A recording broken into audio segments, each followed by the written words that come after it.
What up, you guys? Surprise!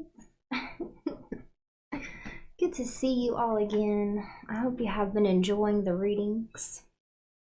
So tonight, really, is gonna be a little bit different. I just wanted to get up here and share a book that I've been reading that was gifted to me by one of my beautiful soul sisters. Shout out to Michelle, the original Love Vibe Tribe gang. Okay.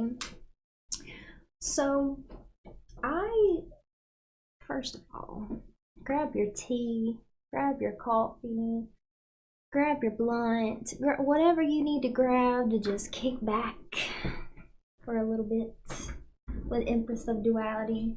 So I need to put my feet up so y'all get the vibe. So y'all get the whole vibe I'm putting out. But kick back, come and join me. Let's hang out for a little bit. And I'm going to read for you guys a chapter from the book that I've been reading. Mary Magdalene Revealed by Megan Watterson. Okay. Hi Scabba, what's up, love? Good to see you. What you doing tonight? But yeah, this is just a little hangout with you guys. Real quick, before I get into everything, I do want to make a few announcements. So I will be going live a little more often lately, now that I got all my shit back on track.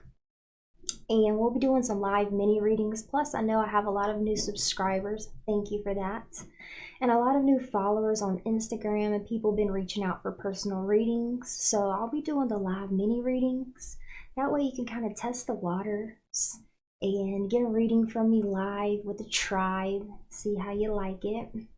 And then also, I'll be doing a collaboration with another tarot reader soon. I won't name drop just yet because we got to plan it all out. But yeah, so y'all look out for the notifications. And that's all I got to say about that. Chilling at the lake, nice. Danny and the dog and I, Stankin' Butt, that's what we call her in my family. Her name is Stankin' Butt. I don't know. Her name as a puppy used to be Little Stank, and then that turned into Stanky, and then that turned into Stank Butt. So that dog's got so many names, and she comes to all of them. It's wonderful. Anyways, so we're just gonna hang out tonight, kick back, chill, vibe, read some beautiful words from Megan Watterson. And yeah, I've been wanting to share some of this book with you guys. I don't know what it is about this book, but the first time I ever went to read it, I sat down on the couch and I had the book in my lap. And I started reading it, and this sensation just flooded over me of just relaxation and peace, man. And I actually ended up falling asleep. I was so peaceful from just holding the book, reading a little bit. Like, it's a really powerful book, and every other time I've sat down and read it, just it resonates with my soul. It's really beautiful and it's really powerful, and I just wanted to share a little bit of it with you guys. So no live mini readings tonight, no channeling from Brooke tonight. I mean, unless Mary Magdalene wants to come in and say something, I'll channel Mary Magdalene, okay? But another thing that I want to mention is that Mary Magdalene is like the OG Divine Feminine. Shout out to the divine feminines that follow me. Hello, beautiful, beautiful souls. And I always felt drawn to Mary Magdalene. See, Jesus is my day one, okay? That's my dude. We've been cool since I was a kid. And then when I had my spiritual awakening, I really deepened my relationship with Jesus. Our whole foundation was completely shifted as I built my relationship with myself, with God. My relationship with Jesus changed a lot too. Jesus is the revealer of secrets, the revealer of divine wisdom. But Mary Magdalene is like his divine counterpart. I see Jesus and Mary Magdalene as like the original twin flame journey. Like they're the ones that created the template for the twin flame journey. It's kind of how I see it. And Mary Magdalene always stood out to me, but like I would research it and didn't really find much until one day one of my beautiful soul sisters sent me this book, and the way Megan Watterson conveys the story, yeah, it's really beautiful. So anyways, that's what this is going to be tonight, you guys. Let me know how you guys like it, if you enjoy it, how Mary Magdalene touches your soul. Maybe she reveals something to you. And yeah, so let's do this.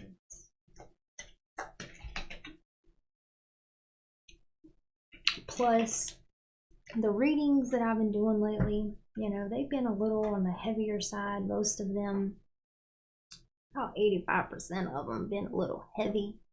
So this is also just a video for you to kind of just be entertained for a little bit, to find some peace, some stillness, to balance out all the going and doing and just be for a little bit and receive. So I'm going to start reading, and hopefully some people join in. And y'all let me know if y'all like this, and maybe I'll read some more. So, let me get comfy. Let me get comfy real quick.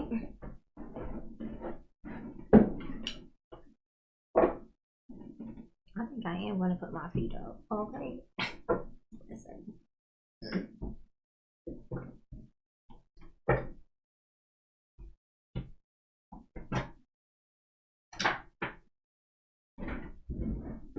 Hi, Tina.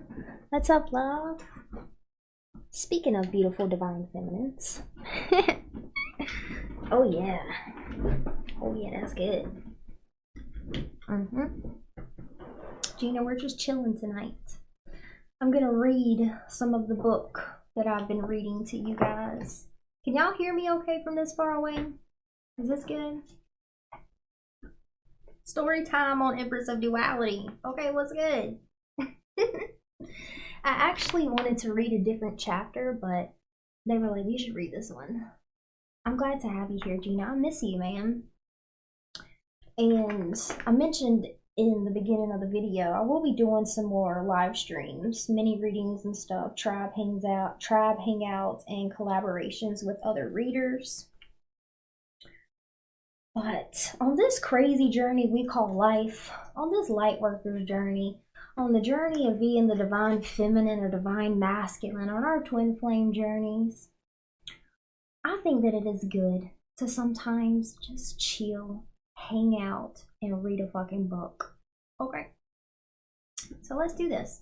Now listen. Don't be hating on the pronunciation, okay? Hopefully Spirit gave me a chapter that I know all the words. Anyways, let's do it. So, Why I Am Proud to Be an Impala is the name of the chapter. Should have got me some tea. And she always begins each chapter with like a verse or something from the Book of Mary or Book of Thomas. Basically the ones that got left out of the Bible that didn't make the cut. She references something in the beginning. So this one is Mary 9:18 through 25. The first form is darkness. The second is desire. The third is ignorance. The fourth is zeal for death. The fifth is the realm of flesh. The sixth is the fullest wisdom of the flesh. And the seventh is the wisdom of the wrathful person.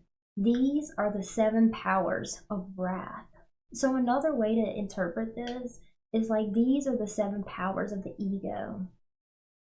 Darkness, desire, ignorance, zeal for death, realm of the flesh, and foolish wisdom of the flesh, and the seventh one being wisdom of the wrathful person. Much love to you all. Blessings to you in the chat as well. So let's go on a journey of the divine feminine, you guys. Already pure energy. I do. Okay. The definition of a pilgrimage is simply a journey to a sacred place as a demonstration of devotion. What compels us to become so devoted that we're willing to leave home for weeks, even months at a time, and travel halfway around the world, away from the family and loved ones, in order to reach this sacred place? That is a more complex mystery. All I can say is that I wish it wasn't compulsory, but it is, or it has been for me, and this has posed immense challenges because I have the constitution of a cloistered nun. I don't travel well. Okay, that's a massive understatement. I am one of the world's worst travelers. I am anxious. I am that anxious, sweaty, ugly crying mess sitting next to you when the plane hits turbulence. I am the backseat driver pointing out a sharp curve in the road ahead to the bus driver. I can't relax on anything that moves. I was asked to speak at an event in the south of France, which then meant I could finally visit Mary Magdalene's cave. And I was asked to give a workshop based on my book, Revealed in Devon, England, which then meant I could visit Glastonbury again and the Red and White Spring. So even though, as always, I just wanted to remain in my cozy apartment, take care of my sweet little man, and stay the hell still, I said yes. I said yes because I heard yes, if you know what I mean. I didn't think about it or listen to the way my ego took off and started panicking. I felt the yes. It was sitting there inside of me like the only grown-up in a room filled with toddlers. Moving home to Cleveland meant that I no longer had to keep moving. I didn't have to be subject to the whims and greed of landlords raising the rent beyond my means. I could, excuse me, I could own my own apartment. I could make a new beginning as an indie mom, a life that looked a lot more like thriving rather than just surviving. But moving home to Cleveland also meant coming face to face with all the reasons why it never felt like home to me. The assault I experienced as a little girl at a friend's house, the inability to sleep for years after, or feel safe at night, or fly without sheer panic and dread. It was all still here, waiting for me when I returned. And when those memories came, with those memories came a panic disorder, because the body never lies, and the body never forgets. I had already talked my way through years of therapy, and I was grateful for the clarity it gave me. But this return demonstrated to me that I had never healed all the way down and all the way through. I had managed. I had found ways to cope with the anxiety and fear that coursed through me most of the time, every day. Excuse me.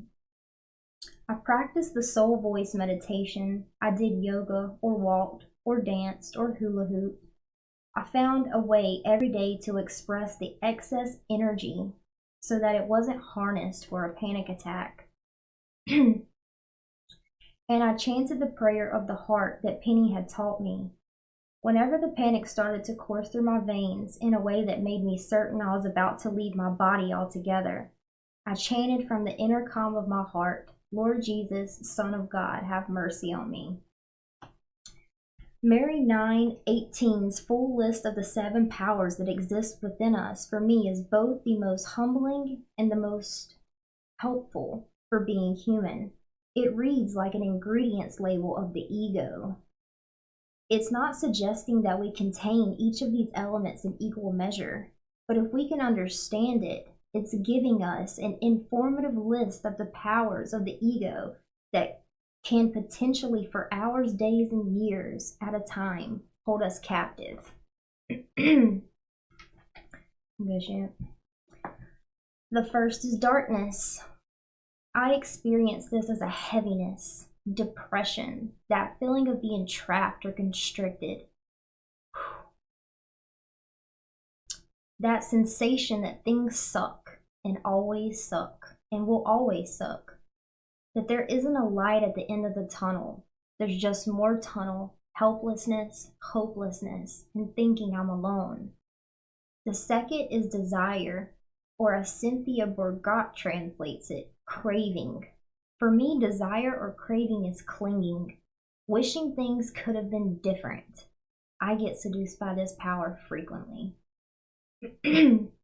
Attachment to what I think I want, which is usually light years ahead from what I actually need. This is essentially wanting to be where I am not.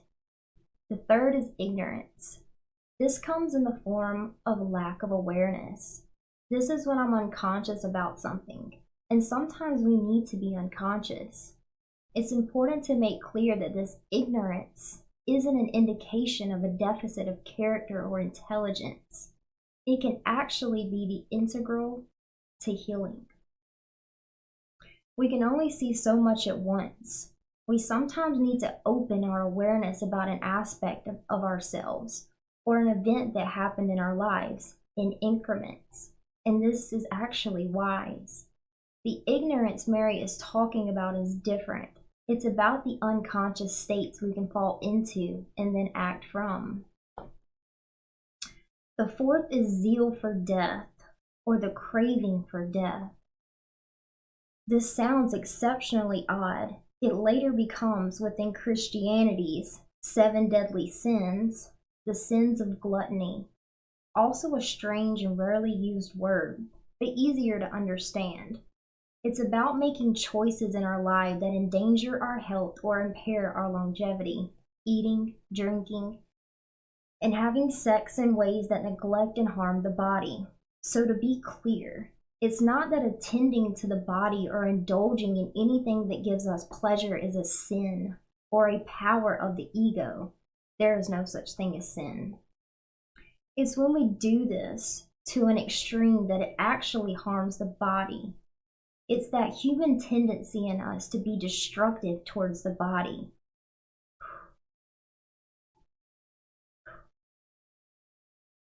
To take our pain out on the least deserving possible thing, our own body. Whew, y'all give me a second. And welcome to anyone joining in the chat. It's good to have you guys here. Okay, this is where the ego can take us if we're lost in its power and we've completely forgotten the soul.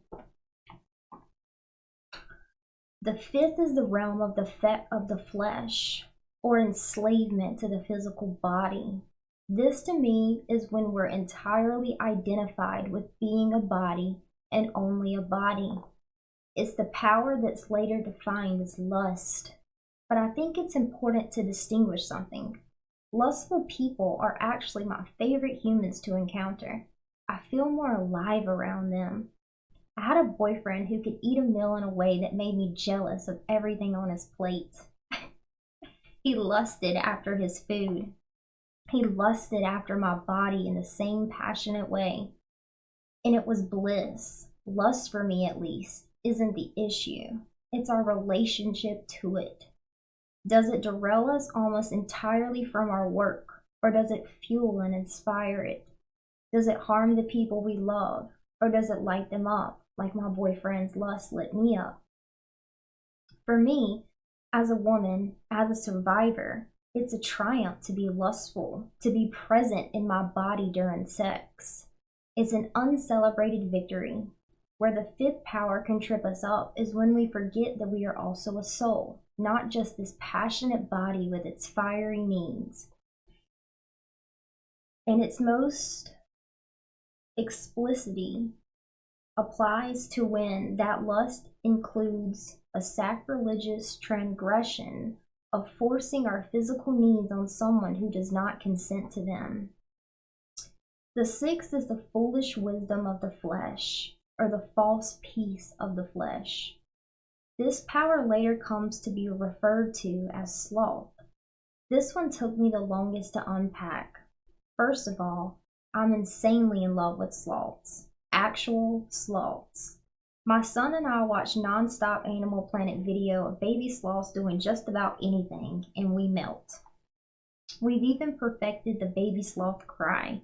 So, sloth does nothing for me in terms of understanding a power of the ego. And then second, this original description from Mary's gospel as the foolish wisdom of the flesh, this trips me up as well. I think it has taken us a long time to understand that the body is wise. Amen. The body has been manipulated and vilified for millennia as a scapegoat for our own vices. It has taken the sexual revolution and the feminist movement to reclaim the body, to understand that we can trust the body to take us to realms of pleasure and joy that don't have to be separate from our spirituality or religion, that we can trust the body when it comes to nutrition and craving foods that we need or just bring us pleasure when we are not in a cycle of addiction. That we can trust the body when it comes to altering us to a dangerous situation or person, that we can trust the body to make us aware of needing to slow down or decrease our stress levels, that we can trust the body to heal, that we can trust the body is more than just a machine to use and misuse at the ego's whim. That we can trust the body has wisdom and intellect that we can trust the body has wisdom and intellect can never grasp. Like the way a woman's body forms another body within her even as she sleeps. That we can trust the body to tell us who we feel at home with. If we know how to listen, the body has wisdom, blood memory, that reaches back through the centuries and carries the echoes of our ancestors. What the sixth power has come to mean to me is that there is a reticence to change, a reluctance to what we know is best for us, and we can feel this viscerally in the body. There is a sluggishness, a tendency towards inertia. If we are headed to the couch the second we get home from work, that routine will be arduous to break. Listen, I told y'all I won't go know all the words, okay? Listen, don't judge. The body becomes easily habituated, meaning the routines we create can become ingrained in us. The body is so loyal, and if we develop patterns of inaction, we will have to contend with a body that doesn't really want to do anything. The seventh power is the power we all probably understand and know most intimately. The seventh power in the Gospel of Mary is the wisdom of the wrathful person. It is my favorite one. Or the compulsion of rage. It almost sounds like Christ or Mary, since Christ is the one who originally gave this list to Mary, is being sardonic, right? If this is a power of the ego, a power that keeps us from knowing our true self, then how could a wrathful person be wise? For me, similar to the power of lust or the realm of the flesh, anger is healing. To feel and express my anger feels healthy. Anger creates appropriate boundaries with people who aren't supporting us or who aren't good for us to be around. Anger can flood the system with a sense of clarity and purpose. We sometimes know what we stand for and what we care most about from the presence of anger. Anger protects us and often protects others we love and those who can't defend themselves. Anger, for anyone who has been silenced or made to feel insignificant, is a declaration that they actually matter, that their voice matters, that they are not to be silenced ever again. Anger in these situations is holy. Anger in the face of injustice is an act of love. It's a statement of unifying ourselves with a stranger and saying, I won't let you be treated as I would not want to be treated myself. Anger can be motivating and unifying.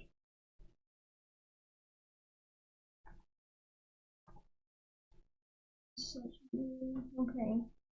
YouTube pops up. Sorry, y'all. As the mystic William Blake relates, the voice of honest indignation is the voice of God. And also, anger can devour us from the inside out. Anger can divide. It is so compelling. It can derail and distract many of us for most of our lives. And this is how I think we can best understand the destructive side of anger. It's simply when we get overcome by it. We can live in anger, or we can act on our anger in ways that we will regret then for the rest of our lives. As with all the powers, it isn't the power itself that's harmful. It's the presence of the power in the absence of the soul. It's forgetting entirely that we are not just the ego that is subject to the power. So even as we are more enraged than we have ever been, even if we have every right to be, and it's healthy and normal for us to be angry, if we forget there's this equally significant part of us that is calm, still water beneath it all, then we will inflict our rage onto someone else. And whether that person is undeserving of that rage in our eyes, or in our eyes deserving of it, all it does is bind us to that person and perpetuate a cycle of rage. As brilliant comedian Hannah Gatsby relates about her sexual assault in Nanette, I have a right to be angry, but not to spread it. We know that hurt people, and this is a source of compassion we can access when we need to relieve ourselves, from our anger. But ultimately, this seventh power is the responsibility we need to take for our rage that can compel us to treat ourselves and others in ways we can hardly believe we're capable of. I think it's the seventh power because it's the hardest to come to terms with. How do we responsibly express our rage? How do we let anger motivate and mobilize us without burning us out or burning the house down? The anger is the seventh, I think, also because it's often the reason we become more vulnerable to the six other powers of the ego. We're angry at the person who has harmed us, so we fall into a depression, or we cling obsessively to what could have been, or we harm ourselves physically by overeating or drinking or taking drugs in an effort to deal with the rage. And it's just a tangled, gritty mess, and we feel trapped. So on the other hand, it's daunting to take in all seven powers at once. Holy crap. Look at what we have to contend with. Look at all the derailing powers that we contain. And yet on the other hand, it feels like such a relief. Like, welcome to being human.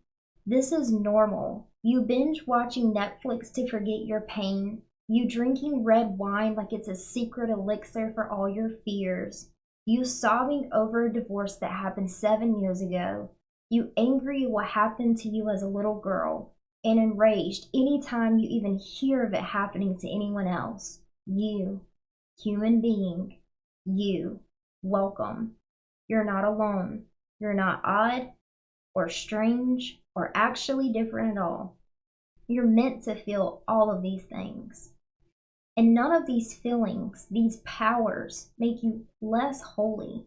They connect you. They make you, you. And this is the part of the whole point of being here, to feel these horrible and heart-derailing things and to find your way back to love. So, this time when the anxiety disorder came back, I was armed with a roadmap of my own humanity that Mary's gospel had given me. It gave me the perspective to notice these powers rear up and get louder, and to know that they're nothing to be ashamed of or afraid of or to judge. I can be depressed and angry. I can. I am human. And I can choose to use the presence of each of these powers as an opportunity to learn, to strengthen my capacity to return to love. A close friend of mine suggested EMDR, eye movement desensitization and reprocessing.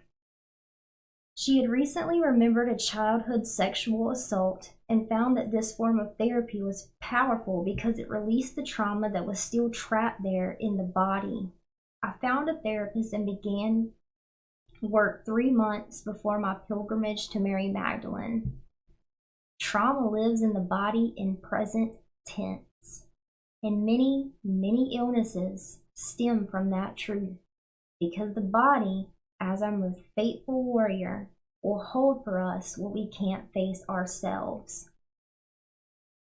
Until we live into the strength to go all the way back and experience for the first time, long after it has actually happened. My body had waited for me all these years to return now that I'm filled with a fierce love that flows through me as much and as often as I can remember that it does. Now that I'm home in my body, my beloved body can give back to me what is held from me all these years. During a particularly powerful session, my therapist told me a story, and his stories were always medicine, told with intention, and it went something like this. A cheetah is stalking a herd of impala. As if one unified and entirely connected mass, the herd senses the cheetah at the same moment and begins to flee at top speed. A young impala falters and gets delayed just for a split second, but that's enough time for the cheetah to pounce. At the moment of contact, the impala falls to the ground as if instantly struck dead, but it isn't. And it isn't pretending to be dead either. It has fallen into an instinctive and involuntary altered state of consciousness shared by all mammals when death appears imminent. Psychologists call this state the immobility state or the freezing response. The two other responses to extreme situations of impending doom are fight or flight. These two states are very well known and researched, but this third state is less known, and little is understood about this altered state of immobility. But nature has developed it for two main reasons. First, it serves as a last-ditch effort to survive. The impala in its altered state is dragged back to a tree into the shade. In thinking the impala is dead, the cheetah is not on alert. So with its guard down, while turning its back, the impala can leap up, shake off the effects of the immobility response, and escape. The second response is that while in this altered state, the impala can't feel any pain. It's a prehistoric function developed so that in our last moments, we die before we're even killed. This is the last page. It is not under our conscious control. It's about energy and the nervous system. Humans and animals share this capacity to play possum. The difference is that the impala can simply shake off the experience to release the energy of the trauma without a storyline or subsequent symptoms. Humans, though, especially with this third response to trauma, can develop PTSD and anxiety disorders from the energy of death being trapped in the body. Trauma expert Peter Levine in The Walking Tiger explains that this residual energy does not simply go away, it persists in the body and often forces the formation of a wide variety of symptoms. I had always thought of fight or flight as at least doing something. This third option, freeze, had always felt like a failure to me. Freeze felt passive, or worse, it felt cowardly. I had tears streaming down my face. It was all beginning to make sense because I was beginning to understand what was keeping me from healing all the way back and all the way through. I had never been able to reconcile the feisty, brave, and precautious girl I was before the assault. And then the fact that I didn't fight, didn't scream, didn't even move. I wept as my therapist reached for the tissues and set them gently beside me. I had been haunted by this unease of not knowing why I didn't protect myself. There was a part of me that never trusted myself in the same way again, with that same level of ease and love. I had lost a lot that night, the greatest of which was this unfaltering belief in myself. Now I understood. I did fight back. I froze.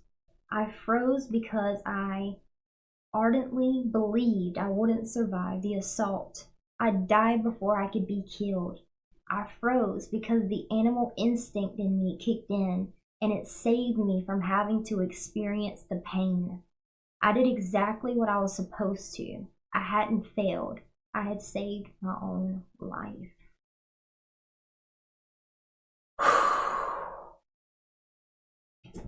Whew. Tell me that ain't some good shit. Okay? Tell me you can't. I know you can't. Tell me that ain't some good shit. Ooh, I need some drink.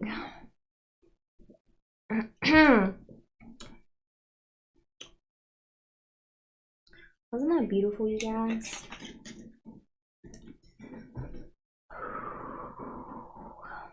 Hey, Rebecca in the chat. I see you, girl. What's up, sis?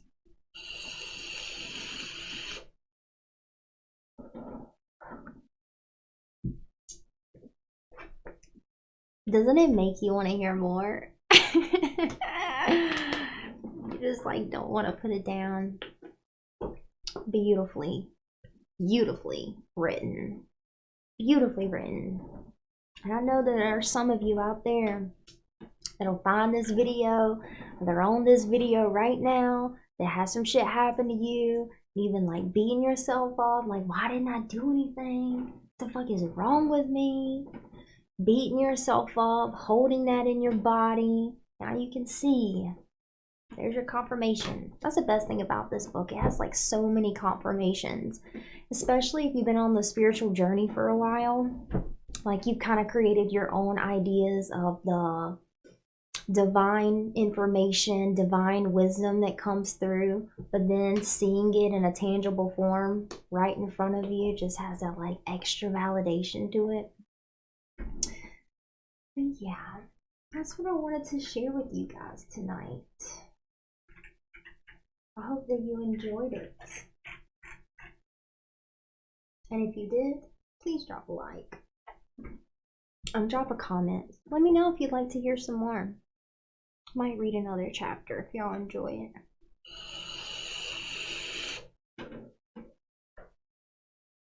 So anyways,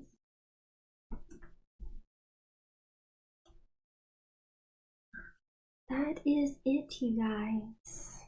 That's our story time with Empress of Duality for the night.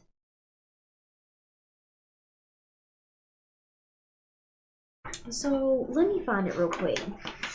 She says what she is, but listen, y'all, I'm like really not the best with titles and like labels and stuff.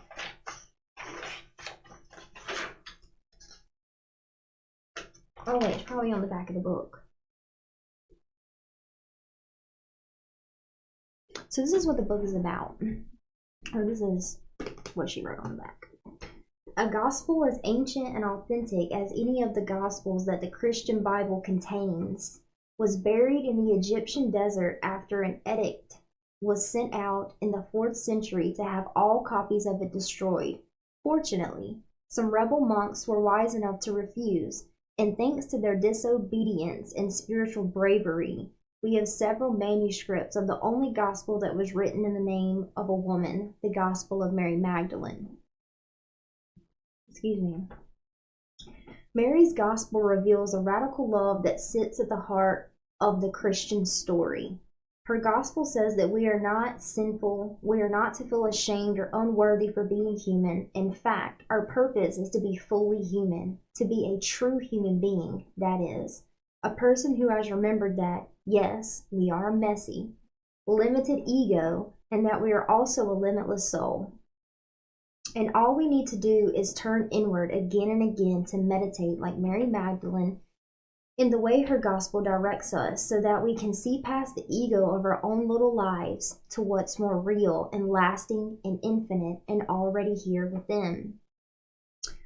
With searing clarity, Watterson explains how and why Mary Magdalene came to be portrayed as the penitent prostitute, and relates a more historically and theologically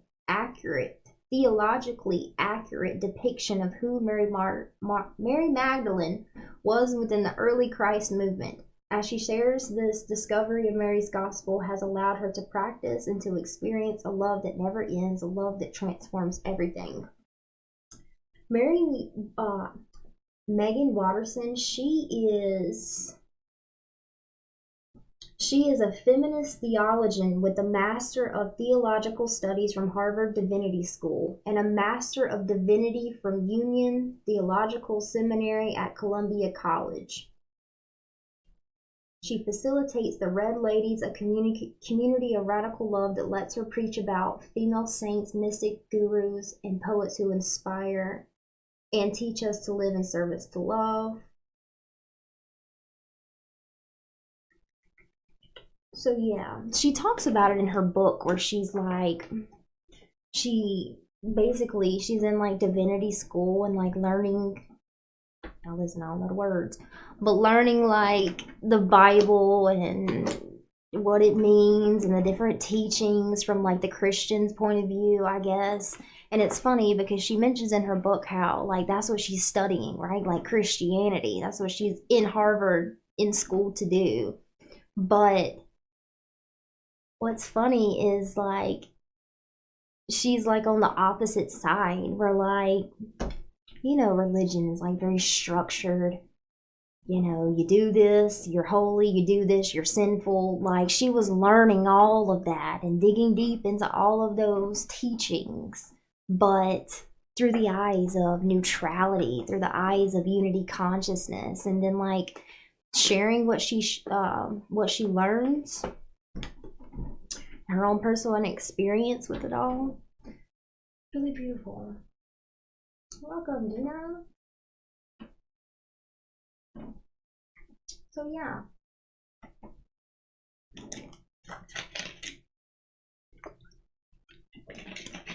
And like I said, you guys, I will be back to do some live mini readings soon. Tonight was just a chill night, vibing out, reading the book.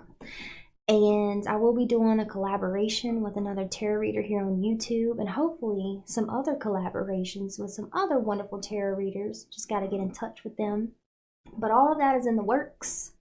And tomorrow I'll be doing Scorpio. Yes. I'll be doing Scorpio.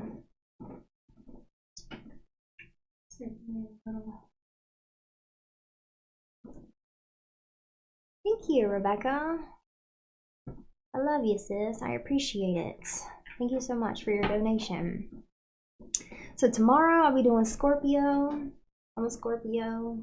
Shout out to the Scorpio gang in the chat. So we'll see what comes through for Scorpio. And with that being said, you guys, I think that's about it. I will see y'all soon. Be ready for the live mini readings. Be ready for the live mini readings. Collaborations. Okay, be ready for the Scorpio reading tomorrow night. And if you need any other assistance on your journey, baby, empireofneutrality.com. Personal readings are on sale for $40. With that being said, I hope y'all have a wonderful night. Love you guys. Empress of Duality out.